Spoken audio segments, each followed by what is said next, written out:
자, 김용 민주연구원 부원장 그리고 민주당에서는 검찰이 물증을 지금 제시하지 못하고 있다. 진술만 가지고 뭔가 연일 이렇게 시끄럽게 떠들고 있는 거 아니냐. 이런 입장을 좀 내놓고 있는 듯하죠. 예, 먼저 관련 목소리 하나 듣고 오시죠.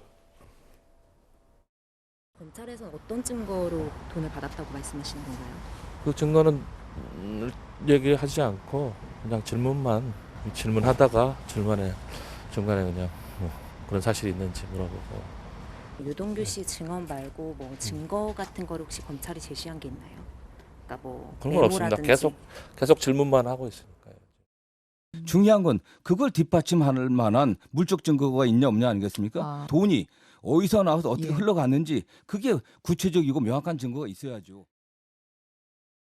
물증이 없다. 이런 주장을 하고 있는 것이죠. 그런데 지금 보면 그 8억 4,700만 원이 불법 대선 자금으로 건네진 것 아니냐 이런 의혹 아니겠습니까? 근데 좀 이런 내용이 나왔습니다. 한번 보실까요? 검찰이 물증을 확보했는데 5만 원권 2,000장을 박스에 꽉 채웠답니다. 그 5만 원권 2,000장이면 1억 아니겠어요? 그렇죠? 예. 검찰이 지난해 4월에서 8월까지 8억 4,700만 원을 전달할 당시에 종이 상자 및 가방 등을 물증으로 확보했다는 것이죠. 어떻습니까? 이 정도면은 정미경 의원님 굉장히 좀 구체적인 거 아니겠습니까? 박스에서 더 나아가서 5만 원권이 2,000장 들어가는 박스란 얘기거든요. 아니 지금 그 민주당은 그냥 똑같이 후렴구로 얘기하는데요. 뭐 유동규 진술밖에 없다. 그렇지 않습니다. 이 돈을 만들어낸 사람이 유동규가 아니고요. 만들어낸 사람은 남욱 씨예요. 남욱 변호사. 그러면 남욱 변호사가 이렇게 큰 돈을 지금 건네간 돈이 8억이 넘는 돈이잖아요. 네. 거기서 왔다 갔다 해서 6억이니 그거는 그 다음 문제고요. 그러면 돈 1억을 현금으로 한번 만들어 보세요. 우리가 일반인들이. 현금 1억 원 돈 만들면요. 금융이나 이런 거래에 다 걸려요. 사실은. 그렇기 때문에 이렇게 큰 돈을 현금으로 만들 때 얼마나 어렵겠습니까? 다 증거가 남는 거예요. 흔적이 다 남아요. 그거 다 물증이라고 하는 거예요. 아하. 그러면 그 돈을 다 모아가지고 그 결과적으로는 그냥 주진 않았을 거 아니에요. 박스에 넣든 상자에 넣든 사과 박스에 넣든 아니면 봉다리에 넣든 다 넣었을 거예요. 그래가지고 그걸 아마 전달했을 건데 이것도 지금 아마 피의 사실 공표죄 이런 게 걸리니까 검찰에서 지금 대놓고 말 못하는 거지. 네. 아마도 이 상자를 건네간 상자를 어떻게 확보하겠습니까? 이미 김용 씨한테 간 상자는. 제가 봤을 때는 미루어 짐작컨대 아마 얘기했겠죠. 남욱 변호사 등 그 사람들이.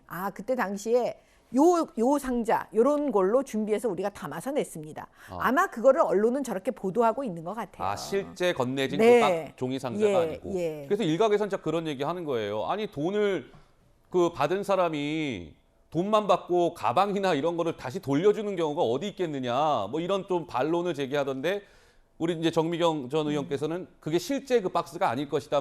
이런 주장이신데 어떻게 보세요? 아니 실제 그 박스가 아니다라는 보도는 저는 보지 못했기 때문에. 이게 추정이신 거죠, 네. 정미경 의원? 지금 추정이신 추정이고 거고요. 그 언론에 나와 있는 게 또 네. 정확한 보도라고 말할 수도 없는 거잖아요. 다 추정이에요. 왜냐하면 검사 입에서 나오지 않은 얘기는 다 추정입니다. 지금. 그러게 말입니다. 이 추정인 이야기를 가지고 이렇게 계속해서 몇 날 며칠을 토론을 해야 되는 이 상황도 검찰이 이렇게 수사를 해서는 안 된다는 게 저의 생각이고요.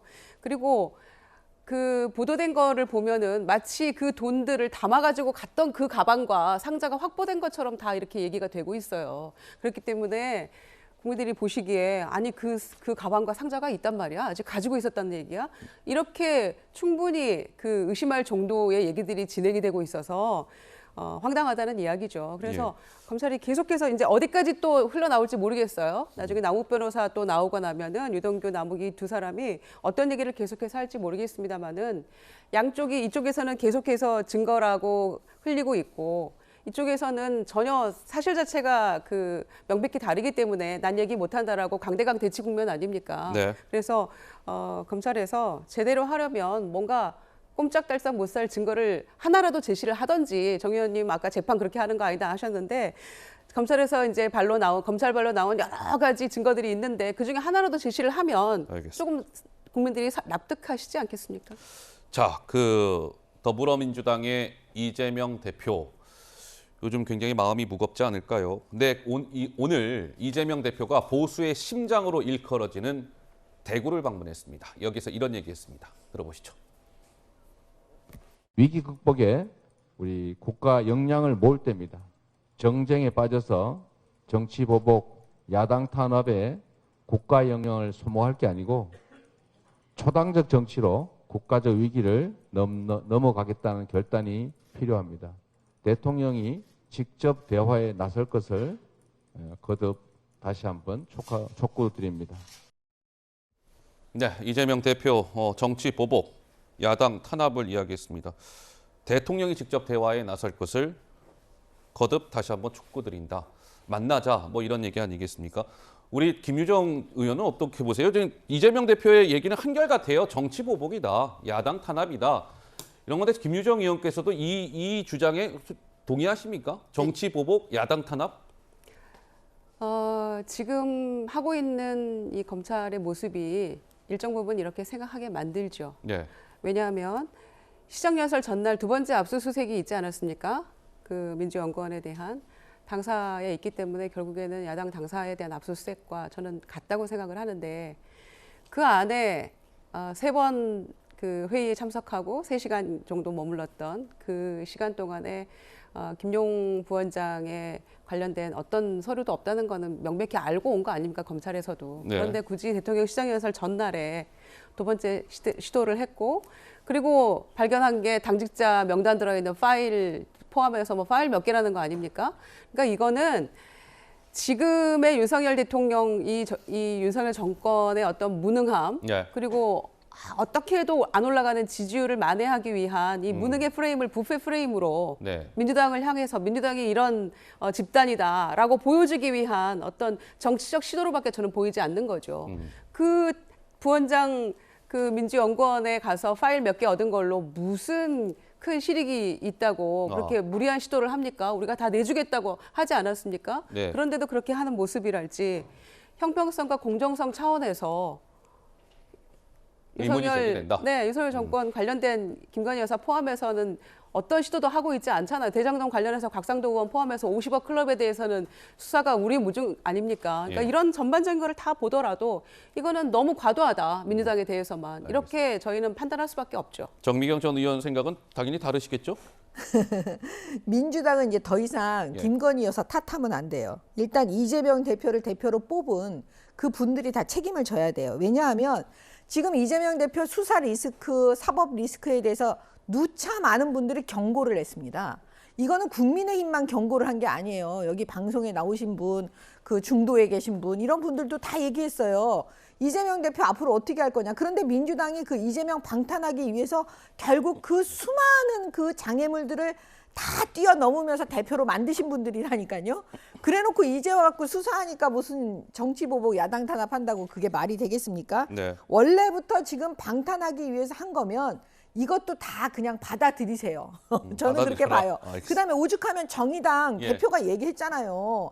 그 특검 안 된다. 어? 가장 그 저기 한 방법으로 수사 받아라. 아니 이재명 대표 솔직히 말씀드리는데 그렇게 떳떳하고 정정당당하시다면 그냥 본인이 빨리 검찰에 들어가서 수사 받으셔야죠. 예. 양쪽에 그 지금 자기 측근 2명 양손에 계신 그 분들이 지금 다 수사 대상이 돼서 한 분은 지금 구속돼 있는데 그러면 이 정도 되면 검찰에 가서 해명하셔야 되는 게 맞지 않습니까? 아니 들어가서 수사를 받으라니요. 뭐 언제 검찰에서 소환을 했나요? 이재명 아니요, 대표를? 자진해서 떳떳하시다면 떳떳하시다면 뭘 자진해서까지 그렇게 합니까? 지금 이 상황에서 김용 부원장이 본인도 안 받았다고 하는 그 돈을 이재명 대표가 어떻게 알 것이며 예. 아니 정치 보복이라고 하시니까 그렇게 당당하면 김건희 여사가 가서 검찰 수사를 받는 게 가장 당당한 모습이겠죠. 예. 아니, 이재명 저희는- 대표 다 끝나고 나면 합시다 그러면. 아니 적어도 수사가 공평하게 양쪽의 균형을 맞춰가면서 해야지 아 검찰이 정말 제대로 공정하게 하는구나. 윤석열 검찰총장 시절에 그렇게 선언했던 것처럼 이렇게 보는 것이지 이렇게 기울는 수사를 해가면서 검찰을 믿어주세요. 공정하게 합니다. 상식적으로 합니다. 누가 예. 믿을 수 있습니까? 자, 알겠습니다. 그 아까 정미경 전 의원께서 정의당 얘기하셨잖아요. 정의당의 이윤주 비대위원장이 지금 이재명 대표가 대장동 특검을 제안했는데 그거에 대해서 거절 의사를 밝혔습니다. 잠깐 듣고 가시죠. 대선 자금 문제로 야당 대표가 수사 선상에 오르는 불행한 사태가 오지 않기를 바랐습니다. 떳떳하다는 이재명 대표의 말씀을 신뢰하고 싶습니다. 가장 가혹한 자들에게 수사를 맡기고 결백을 증명하는 전공법을 택해야 합니다. 정의당은 검찰 수사와 공소장을 지켜보고 특검 여부를 판단할 것입니다. 이재명 대표께서 말씀하신 과제들을 정기국회에서 실천하기 위해서라도 특검이 정치의 블랙홀이 되는 일이 없도록 제고해 주실 것을 호소드립니다.